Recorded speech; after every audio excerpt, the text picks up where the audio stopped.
untuk khatmil Quran pada malam kedua selesai. Kemudian selanjutnya ini kita akan diskusi tematik lagi. Kemarin malam gayeng, ini tambah gayeng mudah-mudahan begitu. Karena yang menyampaikan adalah seorang pakar juga.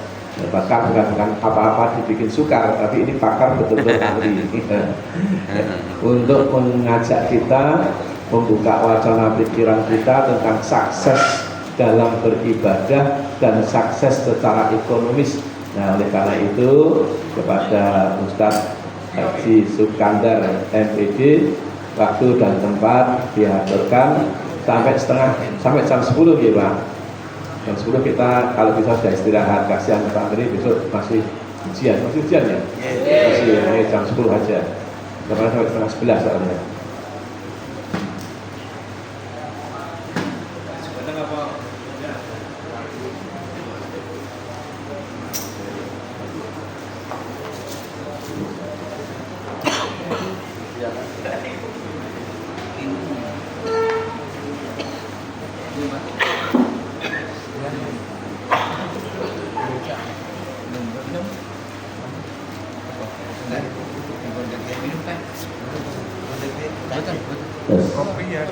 Bismillahirrahmanirrahim.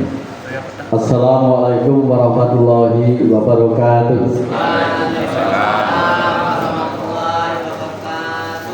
Alhamdulillah wa syukurillah wa nikmatillah la haula wa la quwwata illa billah. Asyhadu an la ilaha illallah wa la syarikalah wa asyhadu anna Muhammadan abduhu wa rasuluh.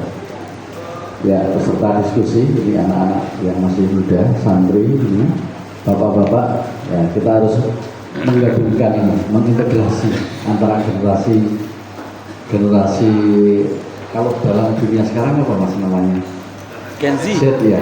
Gen Z. Nah, Gen Z sama generasi Milenial. apa itu yang lama itu generasi apa itu? Generasi mau itu ya. Ya. Generasi old. Ya. Saya sedikit nanti akan memandu malah saya Pak ini, memandu diskusi kaitannya dengan sukses ibadah dan sukses ekonomi dalam Islam. Bahwa pandangan Islam itu kesuksesan itu adalah tidak hanya diukur dari bagaimana seseorang itu mencapai sebuah kekayaan atau harta. Jadi tidak hanya itu, tetapi lebih kepada bagaimana seseorang itu meningkatkan takwa kepada Allah Subhanahu wa Ta'ala. Itu sukses, kesuksesan. Ya. Tapi kadang manusia terjebak dengan dikotomi, yaitu pemisahan. Ya. Belum sampai pada itu Pak. Pemisahan. Artinya apa? Orang yang sukses secara ekonomi itu ya sukses secara keseluruhan, harta, kekayaan dan sebagainya, tetapi tidak ada hubungan sama sekali dengan ibadah. Itu seperti itu. Jadi pemisahan. Orang kaya sudah kaya harta, tapi tidak memikirkan apapun kaitannya dengan ibadah. Ini kalau kita berbicara masalah dikotomi. Tapi juga sebaliknya, orang yang sukses ibadah, sholatnya bagus dan seterusnya, tapi tidak juga memikirkan masalah ekonomi. Nah ini bisa terjadi pada seseorang, pada satu orang, dari terintegrasi. Bisa jadi satu orang itu mengalami dikotomi, pemisahan. Saya kalau, misalnya begitu, kalau bicara masalah kaya, tapi tidak bicara masalah ibadah. Begitu juga sebaliknya, dia bicara ibadah, tapi tidak bicara masalah ekonominya. Jadi tidak mau membaurkan, tidak mau mengintegrasi. Sehingga orang yang seperti ini walaupun kaya tapi tidak mau beribadah. Itu begitu. Yang sering terjadi semacam itu. Nah kemudian saya menulis di sini dalam Islam mengajarkan ada yang namanya dalam istilah tawadhu. Tawadhu itu adalah keseimbangan. Tawadhu kemudian ada juga wasatiyah. Wasatiyah itu ya moderat. Kalau kita itu melakukan keseimbangan atau tawadhu itu imbang. Yang mikir tentang ekonomi, yang mikir tentang ibadah. Kemudian kalau moderat itu biasanya orang melakukan kegiatan ekonomi untuk kepentingan ibadah. Ini jadi orang yang kaya ekonominya bagus tapi juga memikirkan masalah ibadah, infaknya bagus, zakatnya bagus dan sebagainya. Ini yang moderat. Nah, bagaimana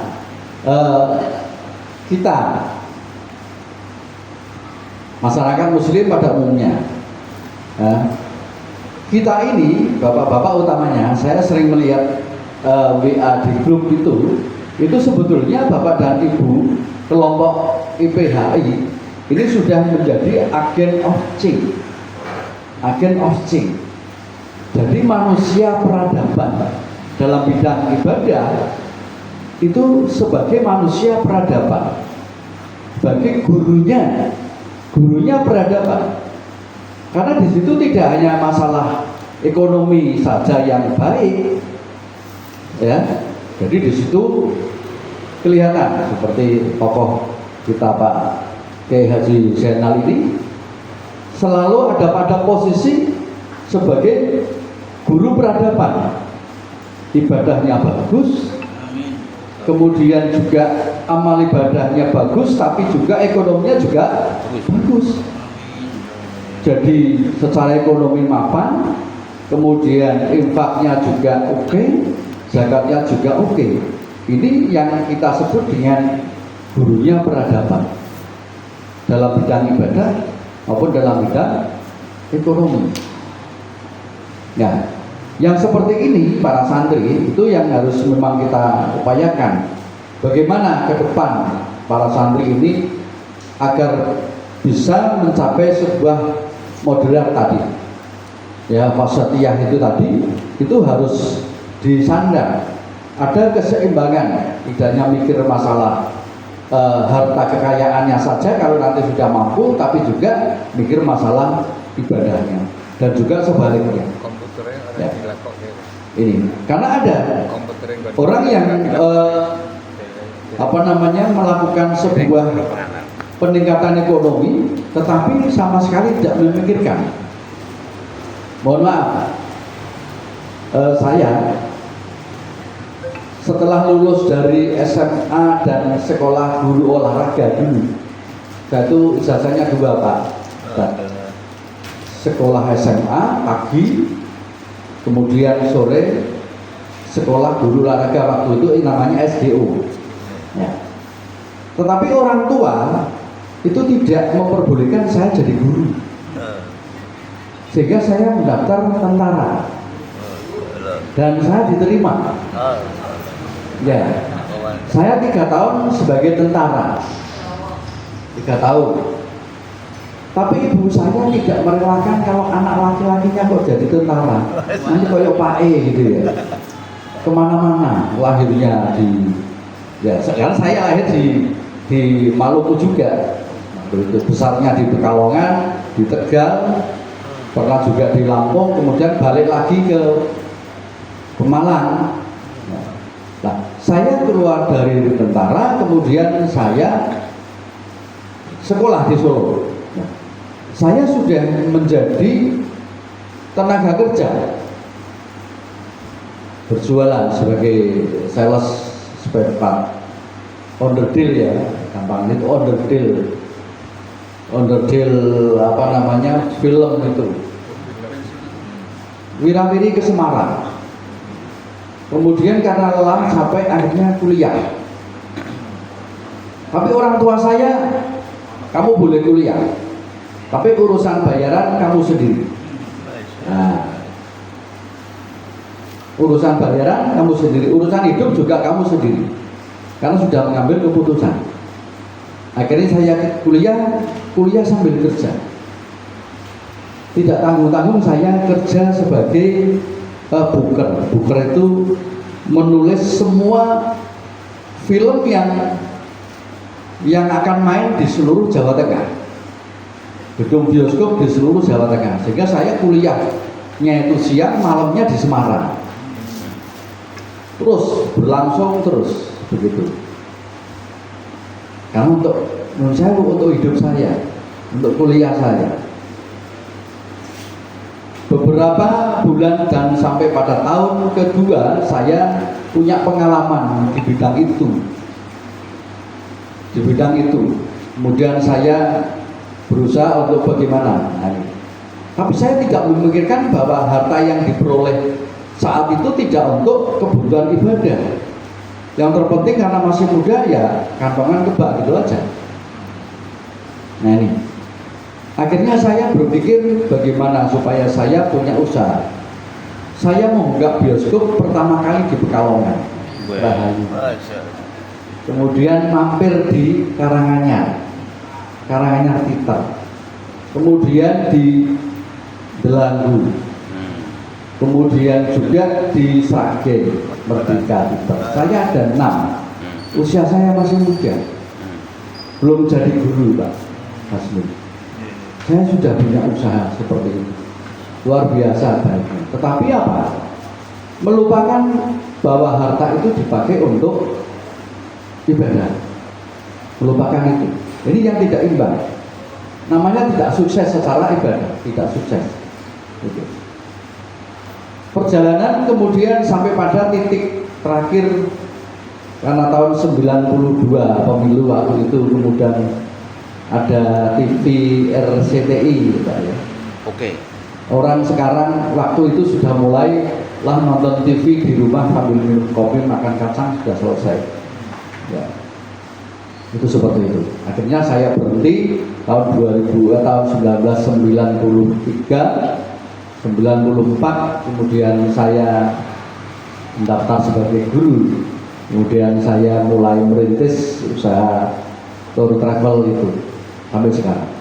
Nah, ini adalah tantangan yang memang luar biasa bagaimana supaya menegakkan ekonomi dan bagaimana menegakkan ibadah.